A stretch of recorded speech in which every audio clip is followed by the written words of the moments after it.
Seguimos. No sé si Gustavo Maurino quiere hacerse una palabra. Bueno, gracias. Buenas tardes, gracias por la invitación, por estos sillones tan cómodos. Parece somos estrellas de rock dando una conferencia de prensa. Tiene que cantar. Y podemos cantar tranquilamente. Mis comentarios para compartir 10 minutos serían los siguientes. Hay algo muy interesante en la forma que está planteada la conversación entre la ley de presupuesto y los derechos sociales, creo yo, porque evoca, la ley de presupuesto evoca dos críticas o argumentaciones fundamentales que se han dado en los últimos años acerca de las complejidades de la efectividad de los derechos sociales.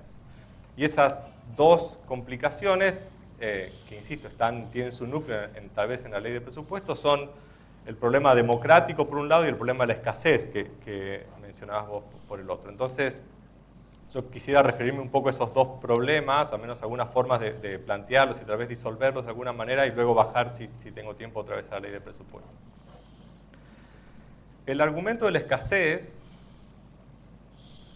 dice algo parecido a lo que vos reseñabas. Los derechos sociales, como todos, pero claramente los derechos sociales demandan una serie de prestaciones o de bienes públicos, al menos como los hemos diseñado en los estados occidentales. Necesitamos hospitales para atender a la salud, necesitamos escuelas para la educación, etc.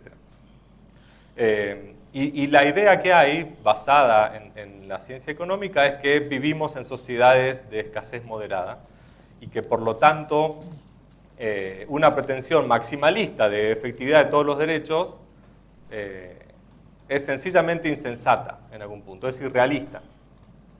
Así que nos pueden gustar mucho los derechos sociales, podemos estar muy de acuerdo en que sería maravilloso vivir en una sociedad con educación, salud, vivienda para todo el mundo, pero es insensato sostener tal cosa. Y por lo tanto, una teoría de los derechos sociales que se basa en un argumento insensato es una mala teoría de los derechos sociales.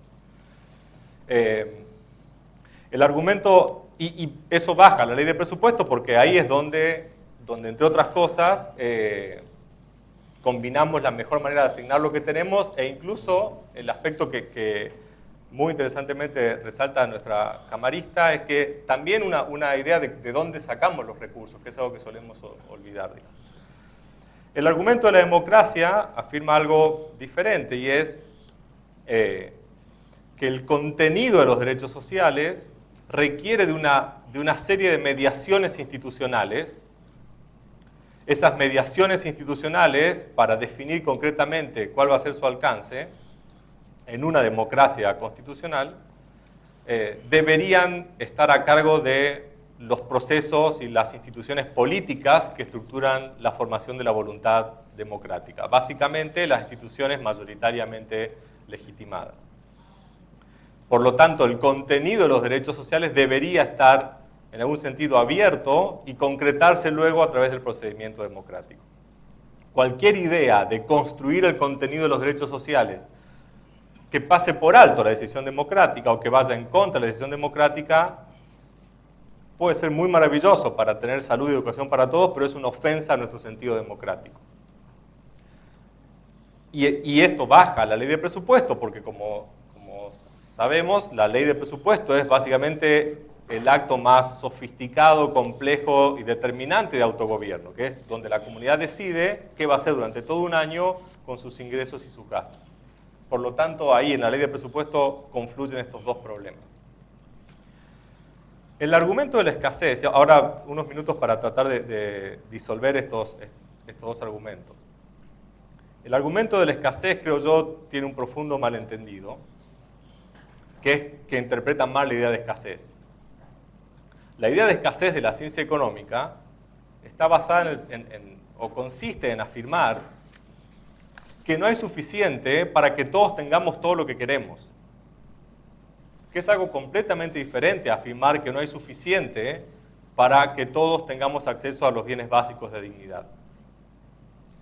El problema de la escasez de la ciencia económica es que no alcanza para que no tengamos competencia entre nosotros, pero eso es muy diferente a decir que no alcanza para ciertas para ciertos bienes que entendamos bajo algún presupuesto de teoría de la justicia que son los bienes obligatorios o incondicionales para la dignidad general de cada uno.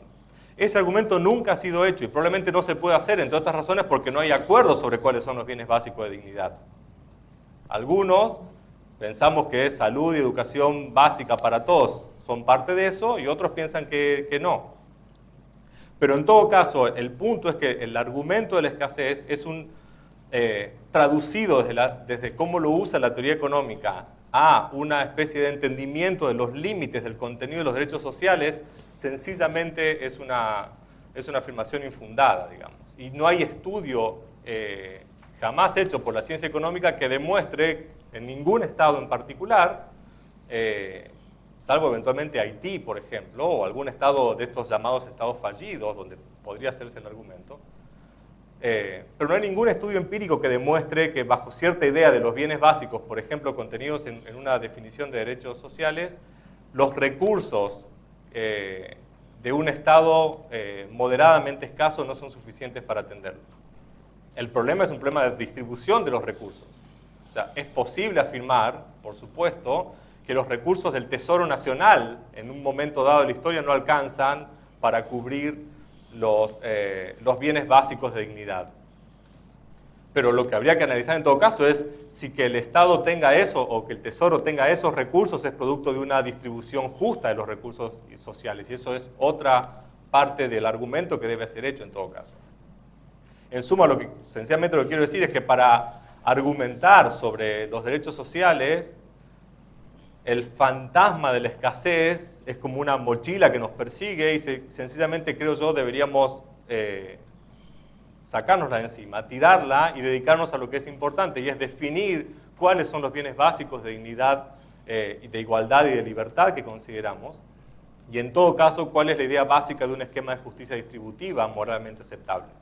Si es un esquema donde arrastremos las desigualdades en la distribución de los bienes, como en este país de hace 200 años, con pueblos indígenas arrasados en sus propiedades, con mujeres que nunca pudieron ser propietarias o autónomas en su ejercicio de los derechos hasta hace unas pocas décadas, con distribuciones horriblemente arbitrarias de la propiedad inmobiliaria, etcétera, etcétera. Esa es la condición en la cual tenemos la escasez actual, digamos, y no hay ninguna razón para sostener que debamos soportar ese tipo de escasez que es, insisto, artificial, no natural, y que debería ser evaluada críticamente primero. Esto no es no afirmo esto para decir que los derechos sociales tienen cierto contenido en particular, sencillamente para desmontar un poco la atadura del argumento de la escasez. Ahora deberíamos empezar a discutir cómo entender los derechos sociales básicos.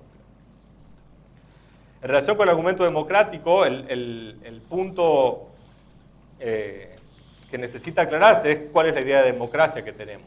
Si la idea de democracia es las mayorías hacen lo que quieren, cuando quieren y como quieren, y eso es todo lo que hay como elemento de legitimación de los sistemas políticos, pues entonces sí los derechos tienen un problema. Pero no solo los derechos sociales, cualquier derecho tiene un problema bajo esa idea de democracia.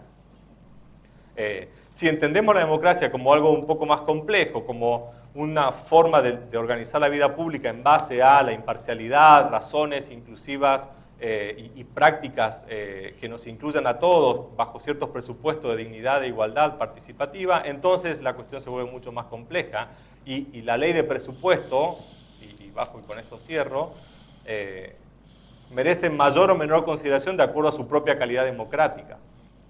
En nuestras prácticas, tanto en la Ciudad de Buenos Aires, que incluso tiene de las mejores prácticas que uno puede encontrar en Argentina, creo yo, la calidad democrática de la definición presupuestaria en todos sus aspectos, yo diría que es bastante baja, digamos. Es curioso, por ejemplo, que la Constitución de la Ciudad de Buenos Aires prohíba referéndum, plebiscitos e iniciativa popular en temas presupuestarios, lo cual es para mí llamativo, digamos, que tengamos esos límites a nuestro juego democrático en relación con el presupuesto. Pero en todo caso, insisto, también necesitamos primero reentender la democracia para luego ver en qué medida las leyes de la democracia, como una ley presupuestaria, deben o no ser un límite fuerte o qué clase de límite ponen a la efectividad de los derechos sociales. Así que solo esto, como desmontar esos dos argumentos que colisionan en la ley de presupuesto y tal vez así desatar la discusión más sustantiva. Gracias. Completé mi...